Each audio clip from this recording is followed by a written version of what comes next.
Hi, my name's Scott Lippitt, and today I'd like to talk to you about the three main challenges we help coaches overcome.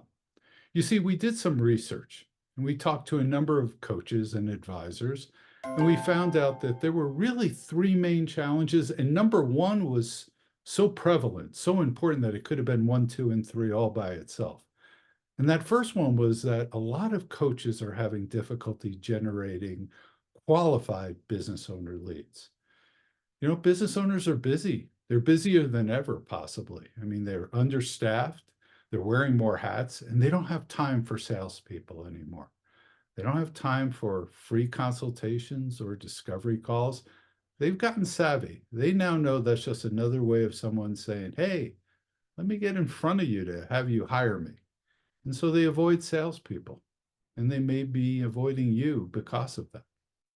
Now, the next challenge we heard that we had to overcome was even if they got a lead or even a few, they didn't have a predictable and consistent process to convert that lead into a high paying engagement. Sure, they could close the lower ticket clients, but then they were trading time for very little money. And that's just not a good business model. So without that consistency and predictability of both generating the lead to begin with and then converting that lead into a high paying client, a lot of coaches are struggling. And it's no wonder. It's just working too hard for too little money or not having enough leads or clients to make a real living at what they love to do. And the third challenge we found that we had to overcome for coaches, and this one somewhat surprised us, is that even when they got a high paying client, a lot of coaches were not sustaining them long term. Part of it was, well, really both of the reasons were their own fault. One, a lot of them had short-term programs, like 3, 6, or 9-month programs, and then the client graduated from that, and the coach, had to go off and find a new client to replace them. And business development is not the fun part of what most coaches like to do. Most coaches like to coach.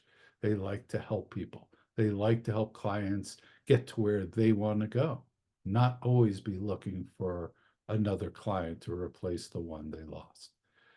And the other reason that we found that they were back into business development mode too quickly is that, quite frankly, they just didn't get clients the results the clients had expected them to help them obtain, and they fired the coach. And quite frankly, that's reasonable.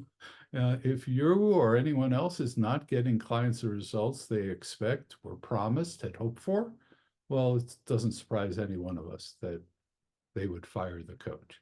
So we knew we had to overcome these three main challenges, or we and our program did not really have the right to exist in the marketplace. Now, we cracked the code on all three of these, but that's easy for me to say on a video, much harder to prove.